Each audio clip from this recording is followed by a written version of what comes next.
Marlène, Marco et Jean-Claude sommes très heureux de te retrouver et nous te présentons le thème suivant. Si un homme couche. La référence se trouve dans Lévitique 20, verset 13. Si un homme couche. Avant d'entamer ce thème, prions. Éternel, merci pour la parole. Merci pour la lumière. Merci pour la vérité. Alors que nous nous apprêtons à aborder ce sujet, nous te demandons de nous accompagner, d'ouvrir nos yeux et de nous diriger. Seigneur, nous comptons sur toi. Nous croyons que de nous-mêmes, nous ne pouvons rien faire. Mais nous nous appuyons sur la parole. Cet esprit vient nous éclairer encore. Nous t'avons prié au nom de Jésus pour ta gloire éternelle. Amen. Rappelle-toi, nous avons vu comment Dieu a créé l'homme. Il avait un projet. Il a dit, dans Genèse 2, verset 18, c'est la première référence que nous avons lue au début de cette série. L'Éternel Dieu dit, il n'est pas bon que l'homme soit seul. Je lui ferai une aide. Une aide semblable à lui. Rappelle-toi, Dieu a un plan. Son adversaire a un plan. Et nous nous trouvons dans une situation très délicate. Parce que l'adversaire propose le chemin large, le chemin où on peut tout faire, on peut tout dire, on a la liberté totale. Tandis que le Créateur, lui, écrit dans ton cahier, Deutéronome 30, verset 15, nous avons déjà lu cette référence et je l'utilise souvent pour t'éclairer justement.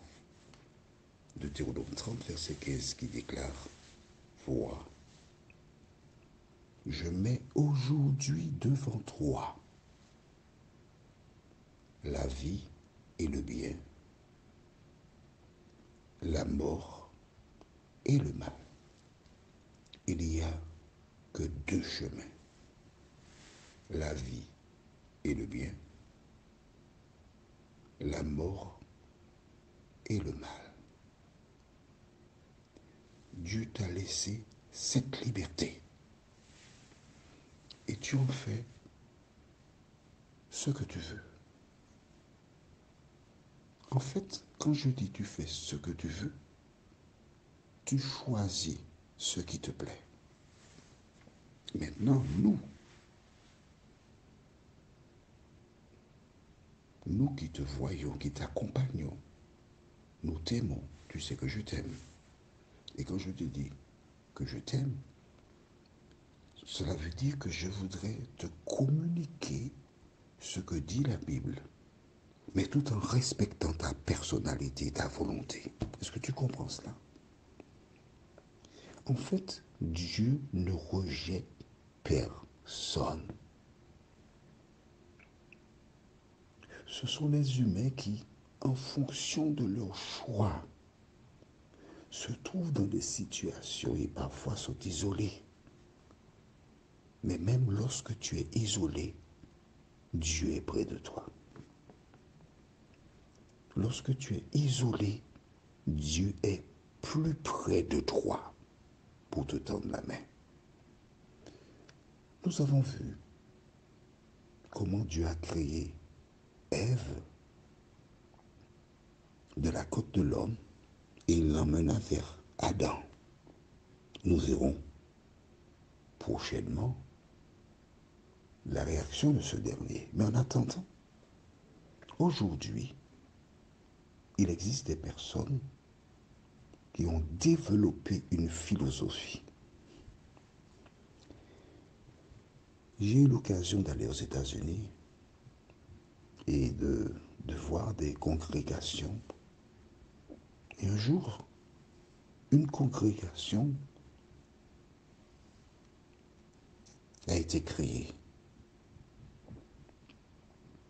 spécialement pour des personnes qui croient au mariage de personnes du même sexe, c'est-à-dire 2 hommes, 2 femmes. Il existe même des pasteurs protestants qui se sont mariés, je parle de personnes de même sexe. Et l'un d'eux déclara: maintenant que je connais le véritable amour, je peux servir l'Éternel. Alors dans cette congrégation, un docteur en théologie, quelqu'un qui a étudié la Bible et qui a suivi une formation, et au terme de cette dernière, il a obtenu un doctorat en théologie. Écoute bien ce que l'homme a déclaré. La Bible déclare que l'amour vient de Dieu. Et alors, si un homme développe de l'amour pour un autre homme, où a-t-il trouvé cet amour? En Dieu. Et il alla jusqu'à dire qu'à l'origine, Dieu a créé Adam. Mais nous n'avons pas la preuve que l'être en question n'était pas Steve au lieu de Ève. Tu vois jusqu'où des gens vont. Sauf que si c'était Steve, comment aurait-elle procréé et mis au monde des enfants? Je ne suis pas en train de critiquer. Je suis en train de t'inviter à analyser les arguments que des gens tiennent. Maintenant, tu as vu que la constitution de la famille, c'est Adam et Ève. Et qui que tu sois, si tu es vivant, c'est parce que tu as une maman et que ton père a connu ta maman.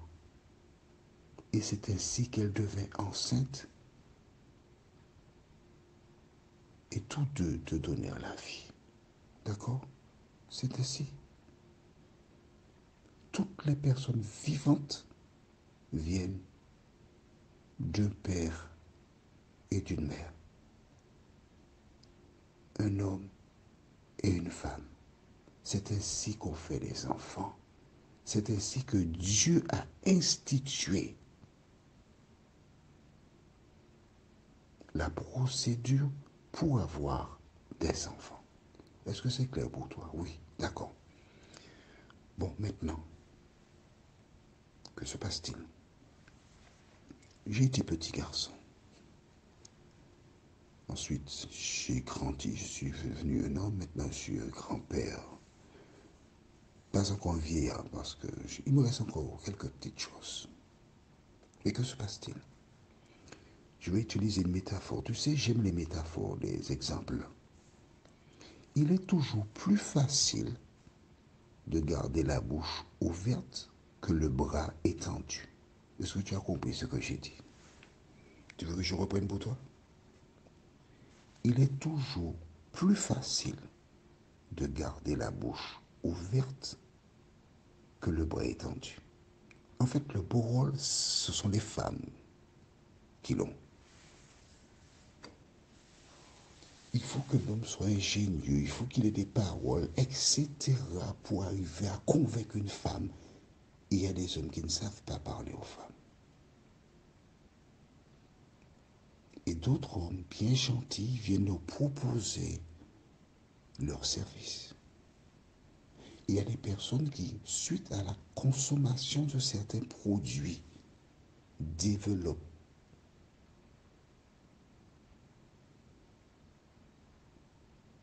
de l'amour pour des personnes du même sexe.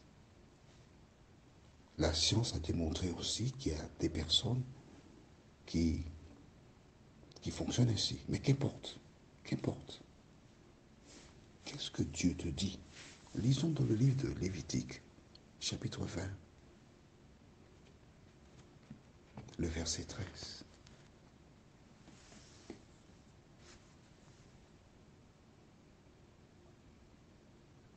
Tu as trouvé? Si un homme couche avec un homme comme on couche avec une femme, ils ont fait tous deux une chose abominable. Ils seront punis de mort. Leur sang retombera sur eux. C'est ce que dit la Bible. Je ne cherche pas à te culpabiliser, ni te critiquer, ni te condamner. C'est pas ma fonction. Ma fonction consiste à te dire, voilà ce que dit la Bible. Et ce qu'elle dit est en opposition avec toi, ta pratique ou tes pratiques. Maintenant, il faut que tu saches que si tu persistes dans cette voie-là, au retour de Jésus, tu ne pourras pas être sauvé. Parce que tu fonctionnes en opposition avec la parole. Alors, fort de cela, tu dois réfléchir, analyser.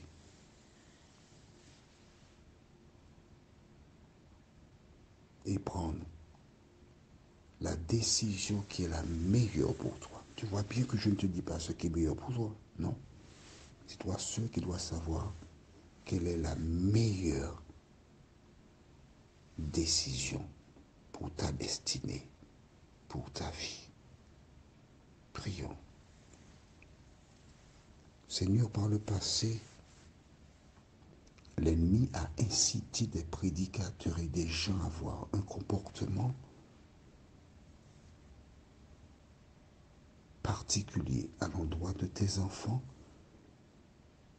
qui sont dans certaines situations. Tu nous demandes de nous aimer les uns les autres. Alors Seigneur, merci de bénir tes enfants. Nous ne les voyons pas. Nous ne connaissons pas ce qu'ils traversent. Nous ne voyons pas les larmes qui coulent dans leurs yeux quand ils réfléchissent à leur état. Et au lieu de leur tendre la main, nous les poussons plus profondément dans des situations qui ne te rendent pas la gloire qui t'est due. Seigneur, et nous aider par nos paroles, nos actions et autres à être une lumière pour celles et ceux qui souffrent. Au nom de Jésus, pour ta gloire éternelle. Amen. Notre thème sera, on l'appellera, la référence est Genèse 2, versets 23 et 24. Il me tarde de te retrouver.